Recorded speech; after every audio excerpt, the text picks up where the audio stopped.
అనుదినమన్న శ్రోతలకు మన ప్రభువును రక్షకుడై ఉన్న యేసుక్రీస్తు యొక్క సరిసాటి లేని మహా గొప్ప పరిశుద్ధమైన నామం నందు శుభములు. నేడు 2025 సంవత్సరము జూలై మాసము 29వ తారీఖు మంగళవారం నాటి ధ్యానాంశము అమూల్యమైన రాయి.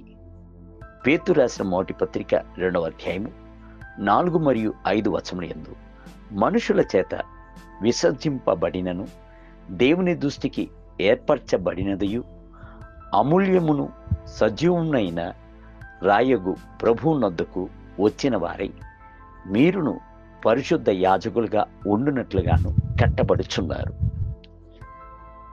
అమూల్యమైన రాయి అను మాట ప్రతి ఒక్కరిని వజ్రములను వైడూర్యములను మాణిక్యపు రాళ్ళనే తలంచునట్లు చేయుచున్నది. అయితే వీటిలో ఒక్కదానికి కూడాను జీవము లేదు. అపోస్తలుడైన పౌలు అమూల్యమునై ఉన్న సజీవం గల రాళ్లను గురించి మాట్లాడుచున్నాడు. అవును, ఆయనే మెస్సయ్య అనియు బహు స్థిరమైన పునాది అయిన మూలరాయి. యెషయా గ్రంథం 28వ అధ్యాయము 16వ వచనం. ఎవరెవరైతే ఆయనను ప్రేమించి విశ్వసించి అంగీకరించున్నారో వారిక జీవితమునకు ఆయన పునాది అయిన అమూల్యమైన రాయిగా ఉన్నాడు. అదే సమయం నందు ఆయనకు లోబడక ఆయనను త్రోసివేయుచున్నప్పుడు ఆయనే అడ్డుబండై ఉన్న రాయిగా మారుచున్నాడు. పేతురు రాసిన మొదటి పత్రిక 2వ అధ్యాయము 7వ వచనం. ఆనాడు యేసుక్రీస్తును పరిసయ్యులను సదుకయ్యులను త్రోసివేసిరి. యూదులు ఆయన సిలువేయుడి అని గొప్ప ఘోష పెట్టిరి. ఆనాడున్న శాస్త్రులను యాజకులను ఆయనను రోమా ప్రభుత్వపు వారి చేతికి అప్పగించిరి. ఇంటిని కట్టుచున్న వారే ఏ రాయి అయితే నిషేధించబడిన రాయిగా ఆయన ఉండినప్పటికీ ఆయనే మనకి విశ్వాసమునకు పునాది అయిన రాయిగా, మూలరాయిగా, తలరాయిగా ఆయను. ఆయనపై మనము కూడా దేవుని యొక్క నివాస స్థలముగా కట్టబడుచున్నాము. మీ జీవితం యొక్క పునాదిగా యేసుక్రీస్తుని కలిగి ఉండుడి. ఇదిగో సీయోనులో పునాదిగా రాతిని వేసిన వాడు నేనే.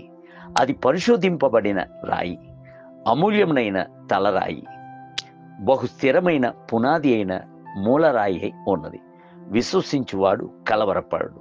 యెషయా గ్రంథం 28వ అధ్యాయం 16వ వచనం. ఎవరెవరైతే యేసుక్రీస్తునకు ప్రథమ స్థానమును ఇచ్చి ఆయనను హత్తుకొని సేవించుచున్నారో అట్టి వారు ధన్యులు. అంత మాత్రమే కాదు, అమూల్యమైన రాయి ఉన్న ఆయనతో మనమును కలిసి కట్టబడుచున్నప్పుడు మనమును అమూల్యమైన రాయిగా మారుతుము. ఈ జీవితము ఈ లోకముతో ముగించబడుచున్న జీవితము కాదు, అది నిత్యమైన జీవితముగా సదాకాలం ఉండును. మనము అమూల్యమైన రాయిగా దేవుని యొక్క సముఖం నందు నిరంతరము నిలిచి ఉందుము.